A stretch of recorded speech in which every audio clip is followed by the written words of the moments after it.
Assalamualaikum warahmatullahi wabarakatuh. Kami dari kelompok 7 akan mempresentasikan tentang investasi dan akuntansi nilai wajar. Saya Novan Aurel Andri Prayitno, NIM 19081030191. Investasi dan akuntansi nilai wajar. Investasi adalah suatu istilah yang berkaitan dengan akumulasi suatu bentuk aktiva dengan suatu harapan mendapatkan keuntungan pada masa depan. Pada bab ini kita akan membahas yang pertama adalah mengapa investasi kas dioperasi, yang kedua akuntansi untuk investasi utang, yang ketiga akuntansi untuk investasi ekuitas, yang keempat menilai dan melaporkan investasi, yang kelima akuntansi nilai wajar.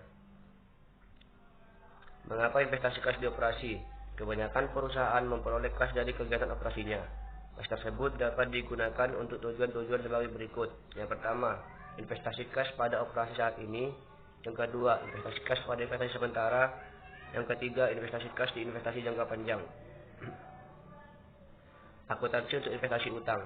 Sekuritas utang, termasuk BSN dan obligasi, dikeluarkan oleh perusahaan dan organisasi pemerintah. Kebanyakan perusahaan menginvestasikan kelebihan kas di obligasi sebagai investasi untuk mendapatkan pendapatan bunga.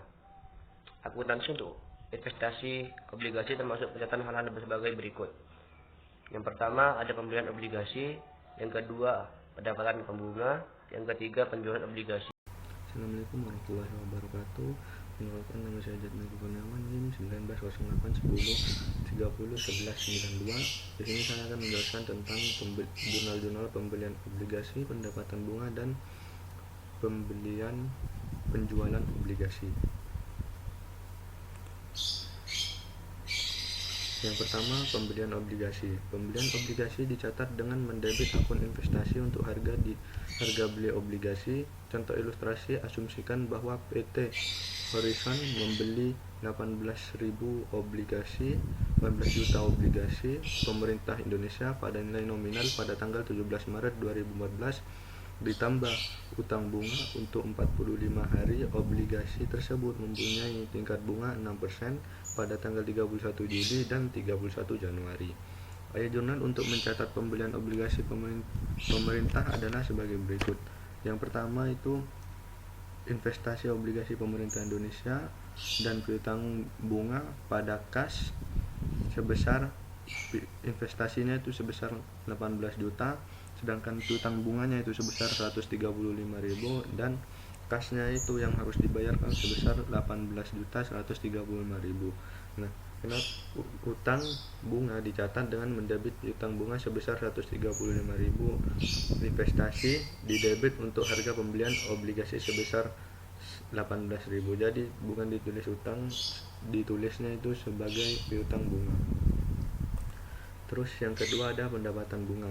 Pada tanggal 31 Juli, PT Horizon menerima pembayaran bunga tengah tahunan sebesar 540.000 yang dihasilkan dari 18.000 dikali 6% dikali setengah. Bunga sebesar 540 termasuk utang bunga sebesar 135 atas obligasi yang dibeli PT Horizon pada 17 Maret. Dengan demikian, PT Horizon telah menghasilkan pendapatan bunga sebesar 405.000. 540 dikurangi 135.000, jadi itu hasilnya 405. Sejak membeli obligasi seperti yang ditunjukkan pada tampilan berikut ini. Penerimaan bunga pada tanggal 31 Juli ditunjukkan sebagai berikut. Berikut ini jurnalnya. Yang pertama itu kas pada piutang bunga dan pendapatan bunga.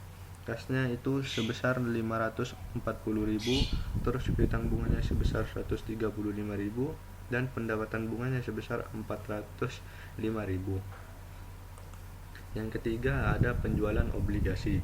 Penjualan investasi obligasi normalnya berakibat pada laba atau rugi. Jika hasil dari penjualan melebihi nilai buku atau biaya obligasi, maka laba, dan sebaliknya jika kurang itu rugi. Contoh, dengan 98% nilai nominalnya, penjualan tersebut menghasilkan kerugian sebesar 360.000, seperti yang ditunjukkan sebagai berikut. Hasil penjualannya sebesar 17.640.000. Terus dikurangi nilai buku, biaya obligasinya itu sebesar 18 juta. Jadi, di sana mengalami rugi atas penjualan obligasi sebesar 360.000.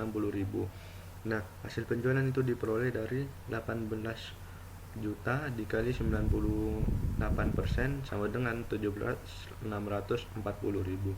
Ya, jurnal untuk mencatat penjualan obligasi adalah sebagai berikut. Yang pertama itu kas, rugi dan penjualan investasi pada investasi obligasi pemerintah. Kasnya itu di sana sebesar 17.640.000 dan ruginya itu sebesar 360.000. Terus investasi obligasi itu sebesar 18 juta. Assalamualaikum warahmatullahi wabarakatuh. Saya Firman Agus Satria, NIM 1908-1030-1189 dari kelompok 7 akan menjelaskan tentang investasi dan akuntansi nilai wajar. Akuntansi untuk investasi ekuitas. Sebuah perusahaan dapat berinvestasi pada saham preferen atau saham biasa perusahaan lain. Perusahaan yang sahamnya dibeli adalah investor. Investor ini sendiri adalah orang atau perusahaan yang bergerak di bidang jasa keuangan yang telah diberi uang oleh investor untuk membuat keuntungan. Jumlah persen dalam saham investor yang beredar yang dibeli oleh investor menentukan tingkat pengendalian yang dimiliki investor atas investor. Hal ini pada gilirannya menentukan metode akuntansi yang digunakan untuk mencatat investasi saham. Yang pertama, kepemilikan kurang dari 20%. Jika investor membeli kurang dari 20% sama yang beredar dari investor dianggap tidak memiliki kontrol atas investor. Dalam hal ini, diasumsikan bahwa investor membeli saham terutama untuk mendapatkan dividen atau untuk merealisasikan keuntungan atas kenaikan harga saham. Investasi kurang dari 20% dari saham perusahaan yang beredar dicatat dengan menggunakan metode biaya atau cost method.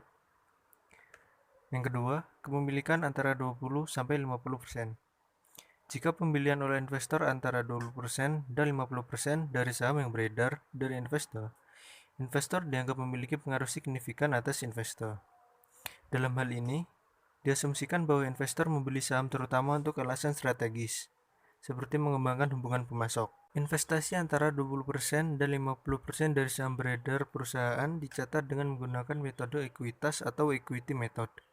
Berdasarkan metode ekuitas, saham dicatat pada awalnya sebesar biaya perolehan, termasuk komisi broker. Hal ini sama seperti dengan metode biaya. Yang ketiga, kepemilikan lebih dari 50%.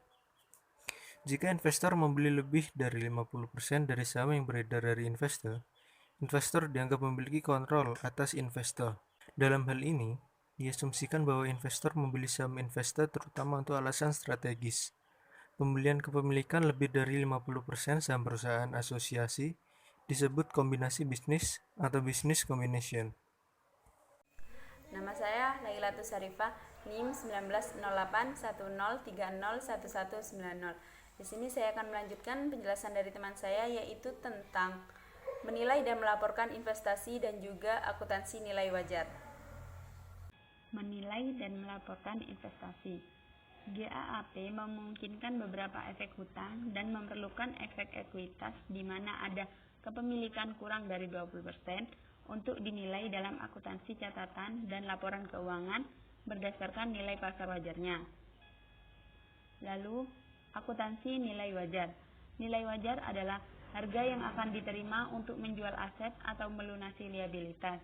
Nilai wajar mengasumsikan bahwa transaksi ini terjadi dalam kondisi bisnis normal.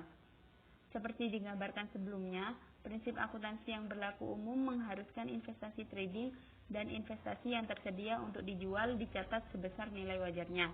Sebaliknya, banyak aset dan liabilitas dicatat dan dilaporkan pada jumlah yang berbeda secara signifikan dari nilai wajarnya. Misalnya, ketika aset tetap dibeli, apakah awalnya dicatat dengan harga pembelian atau biaya?